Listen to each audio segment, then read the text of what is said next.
Hello दोस्तों, तो स्वागत है आप सभी का आज की वीडियो में। तो दोस्तों, इसी प्रकार हमने जैसे कि कल बात की थी प्रकाशिकी के बारे में, हमने प्रकाशिकी के कुछ बेसिक कॉन्सेप्ट के बारे में हमने देख लिया था। तो इसी प्रकार इसी सीरीज़ में हम आगे चलते हुए हम बात करते हैं आज स्नेल के नियम की। हमने आवर्तन क्षमता तक की कल बात कर ली थी, तो अभी स्नेल के नियम की बात करते हैं। तो स्नेल का नियम प्रकाश के अपवर्तन का नियम होता है, जिसमें हम बताया जाता है कि प्रकाश की किरण जब वायु से माध्यम में प्रवेश करती है तो स्नेल का नियम के द्वारा हम इसके शो करते हैं। स्नेल का नियम a mu equal to mu g equal to, इसको कैसे लिख सकते हैं डिवाइड की फॉर्म में, तो mu g upon mu A equal to sine i upon sine r. I जो होता है आपतन कोण होता है और आर होता है वो अपवर्तन कोण होता है। तो sine i upon sine r equal to mu g upon mu a, ये स्नेल का नियम होता है। स्नेल का एक दूसरा कंसेप्ट भी होता है कि इसी प्रकार इसको कैसे लिख सकते हैं कि म्यू ए म्यू जी, यानी जब प्रकाश की किरण वायु से माध्यम में प्रवेश करती है तो उसको हम वेग के फॉर्म में, वेग के अनुपात की फॉर्म में कैसे लिखते हैं, तो प्रकाश का वेग वायु में प्रकाश का वेग अपन माध्यम में प्रकाश का वेग। तो इस प्रकार से हम दोनों फॉर्मूलों का इस प्रकार यूज़ कर सकते हैं। दोस्तों, इन दोनों फॉर्मूलों को ध्यान से देखना। इस प्रकार के कई बार एक की वैल्यू दे रखी है, दूसरे की वैल्यू हमें पूछ के क्रॉस मल्टीप्लाई करके हमें एक की मिसिंग वैल्यू भी फाइंड करने को मिल सकती है। तो इन दोनों फॉर्मूलों को यहाँ पर हम नोट डाउन कर लेते हैं। ठीक, एक तो ये फॉर्मूला है और ये स्नेल का नियम है, और एक दूसरा एक इस प्रकार का भी, इससे भी स्नेल का नियम है।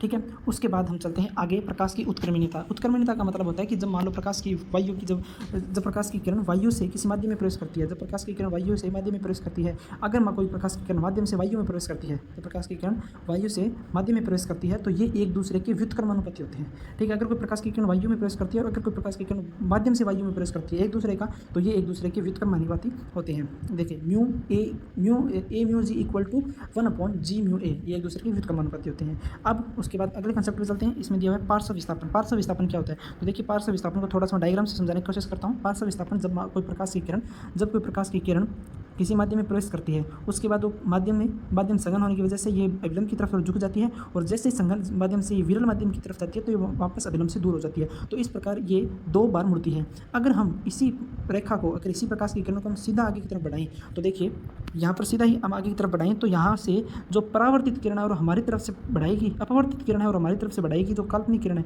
इन दोनों के जो बीच में जो डिफरेंस है, जो बीच का जो डिफरेंस है वो ही क्या कहलाता है, पार्श्व विस्थापन कहलाता है। यानी इस रेखा और इस रेखा के बीच का जो डिफरेंस है वो पार्श्व विस्थापन कहलाता है। और पार्श्व विस्थापन फाइंड करने का जो फॉर्मूला होता है, इसको डी से डिनोट करते हैं। और पार्श्व विस्थापन फाइंड करने का जो फॉर्मूला होता है वो है d equal to T sec r into sine I minus r. I आपतन कोण होता है, आर परावर्तन कोण होता है, और सेक आर डॉट साइन आई माइनस आर। टी होता है जो कांच की सिली की चौड़ाई या माध्यम की हम मोटाई मान सकते हैं, ये ठीक है। तो डी निकालने का formula D equal to T sec R sine I minus R, ये फॉर्मूला नोट डाउन कर लीजिए। और अगर आपको इसकी पीडीएफ चाहिए तो मुझे कमेंट करके बता दें, मैं आपकी इसको पीडीएफ अवेलेबल करवा दूंगा। ठीक है दोस्तों, आगे चलते हैं। इसके बाद में आता है आभासी गहराई और वास्तविक गहराई में संबंध। आभासी गहराई और वास्तविक गहराई में क्या संबंध होता है, तो आभासी गहराई को तो हमने H2 से डिनोट किया है और वास्तविक गहराई को हमने H1 से डिनोट किया है। तो जो आभासी गहराई होती है H2, आभासी गहराई जो H2 होती है वो H1 का 3/4 होता है, 3/4 पार्ट होता है। तो जो आभासी गहराई होती है वो वास्तविक गहराई से कम होती है, क्योंकि हमें पानी के अंदर गिरी हुई चीज़ हमें ऊपर उठी हुई दिखाई देती है। तो जो वास्तविक गहराई से हमें वो कम होती है, कम आभासी गहराई वास्तविक गहराई से कम होती है। H2 होता है वो H1 का 3/4 भाग होता है। तो इसको भी आपने ध्यान में रखना है। कॉन्सेप्ट के अंदर है कि अपवर्तक गोलीय पृष्ठ का सूत्र, अपवर्तक गोलीय पृष्ठ का सूत्र होता है mu minus A upon R equal to mu upon V minus 1/u। ये होता है गोलीय पृष्ठ का सूत्र। गोलीय पृष्ठ का सूत्र इसको आपको ध्यान में रखना है, ये भी कई बार इसके बेस पे क्वेश्चन आ जाते हैं। तो गोलीय पृष्ठ का फॉर्मूला होता है mu minus A upon R mu upon V upon mu upon U. जो इसके अंदर वी और यू की जो लंबाई है चौड़ाई है, इसके अंदर प्लस का आएगी माइनस की आएगी, वो हम लेंस के जो दर्पण के आधार पे देखते हैं, गोलीय पृष्ठ के आधार पे देखते हैं कि वो उत्तल गोलीय पृष्ठ है या अवतल गोलीय पृष्ठ है। उसके बाद हम चलते हैं क्रांतिक कोण के बारे में। तो क्रांतिक कोण क्या होता है, जब प्रकाश की किरण माध्यम से किसी विरल माध्यम में या वायु में या निर्वात में जब जाती है तो वो एक ऐसा न्यूनतम कोण कि जिससे वो उससे बाहर ना जा सके, क्रांतिक कोण होता है। तो क्रांतिक कोण का फॉर्मूला होता है डब्ल्यू यानी वाटर म्यू अपॉन ए। वाटर से जब एयर की तरफ जो प्रकाश की किरण जाती है तो इसमें फॉर्मूला होता है साइन सी अपॉन साइन 90। और साइन सी का मतलब होता है क्रांतिक कोण की एक ऐसा कोण जिसके बाद वो प्रकाश की किरण उस माध्यम से बाहर ना जाके उसी के अंदर ही वापस मुड़ जाए। तो ये होता है क्रांतिक कोण का formula equal to mu upon A sine C minus upon sine are.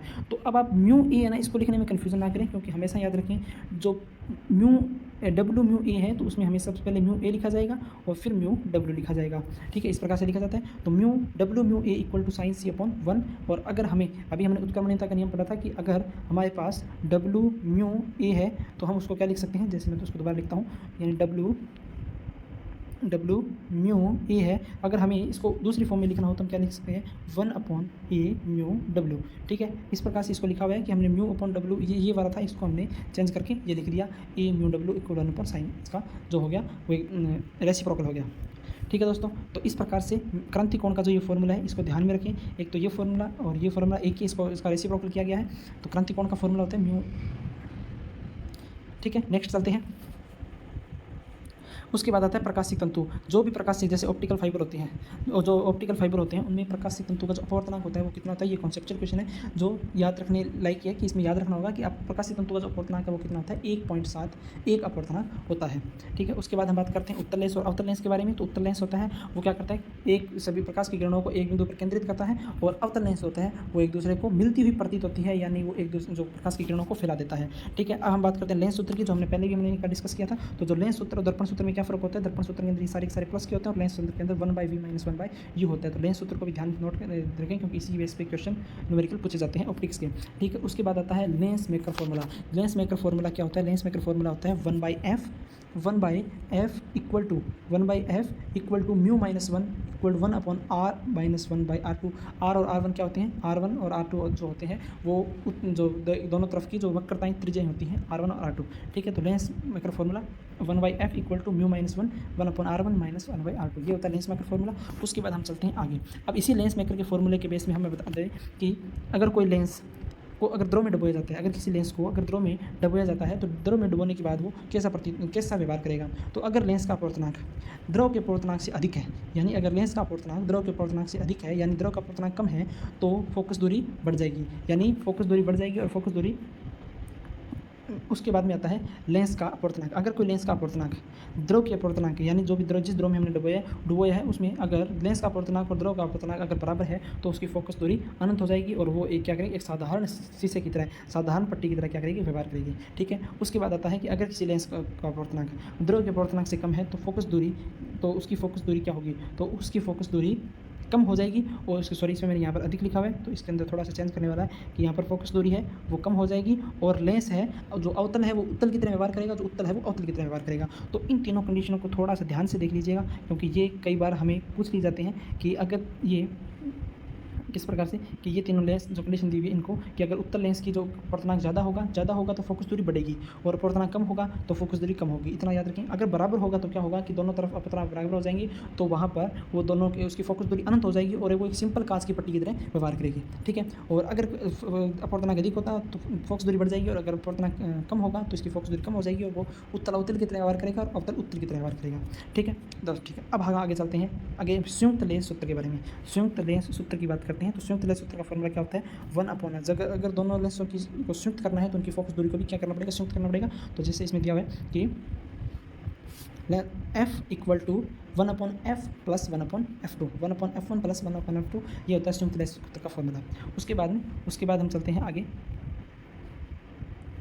Next आता है अगर वो दोनों, अगर यहाँ पर संयुक्त लेंस का फॉर्मूला है, अगर ये दोनों लेंस एक दूसरे से सटा के रखे हों तो फॉर्मूला बन जाएगा ये वाला 1/f equal to 1/f1 plus 1/f2। अगर दोनों लेंस सटा के यानी एक दूसरे के बिल्कुल पास में नहीं रखे हों, कुछ ना कुछ गैप हो तो ये फॉर्मूला क्या होगा, ये वाला होगा 1/f equal to 1/f1 plus 1/f2 minus d/f1 into f2। f1 into f2 तो जो d है ये है उन दोनों लेंस के बीच की दूरी, यानी इनको कितनी दूर रखा गया है। तो ये होता है लेंस का फॉर्मूला जब ये दोनों लेंस एक दूसरे के पास ना रखे, थोड़ी सी दूरी पर रखे हों। ठीक है, उसके बाद तो दोस्तों आज की वीडियो में मैंने ये कुछ कंटेंट, कुछ आपको इंपॉर्टेंट और क्वेश्चन बताने की कोशिश की और कॉन्सेप्ट बताने की कोशिश की। तो प्लीज़ मुझे बताएं ये वीडियो कैसा लगा और मुझे कमेंट पर लिख के बताएं कि ये आपको कैसा लगा, और अपने दोस्तों को शेयर करें और लाइक करें अगर वीडियो अच्छी लगी है। और इसमें मैं और धीरे धीरे अच्छे कंटेंट और अच्छे कॉन्सेप्ट डालने की कोशिश करूँगा। तो प्रकाशिकी के साथ 1 या 2 वीडियो और आएंगे, उसके बाद मैं एक वीडियो के अंदर एक टॉपिक कवर करवाने की जल्दी कोशिश करूँगा, क्योंकि इस टॉपिक के अंदर कॉन्सेप्ट थोड़े ज़्यादा थे और मैंने वही कॉन्सेप्ट उठाए हैं जो इंपॉर्टेंट है। बाकी सारे जो कॉन्सेप्ट का मैंने नहीं यूज़ किया, क्योंकि जो हमें बेसिक पता होते हैं तो उनको बार बार क्या रिपीट करना, तो ये एक शॉर्ट नोट्स टाइप आपको मैंने प्रोवाइड करवाने की कोशिश की है। तो ठीक है दोस्तों, तो मुझे कमेंट करके बताएं ये वीडियो कैसी लगी। धन्यवाद, मिलते हैं अगली वीडियो में। जय हिंद, जय भारत।